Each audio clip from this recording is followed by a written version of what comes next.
اور وہ جانتا ہے کہ تم سوچ رہے ہو کہ اب تک میری دعا قبول نہیں ہوئی،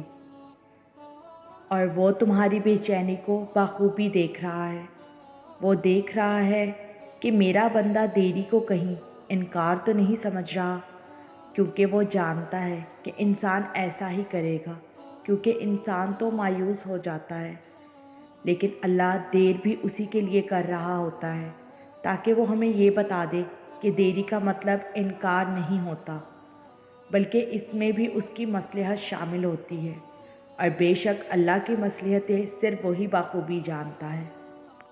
اور یہ جو دکھ کا وقت ہے یہ بھی کٹ جائے گا، یہ تکلیفوں کا دور بھی ختم ہونے والا ہے، یہ غم کی رات بھی ختم ہونے والی ہے، اور پھر خوشیوں بھرا سورج طلوع ہونے والا ہے، اور بہت جلد تمہیں وہ سب عطا کیا جانے والا ہے جس کے لیے تم نے اللہ کی طرف سے سب تکالیف کو بغیر شکوے کے برداشت کیا، اور تمہارا تحفہ اتنا خوبصورت ہوگا کہ تم کہو گے کہ اے اللہ، تو نے تو میری اوقات سے بھی زیادہ مجھے نوازا ہے، اور بے شک اللہ خوب نوازنے اور دینے والا ہے۔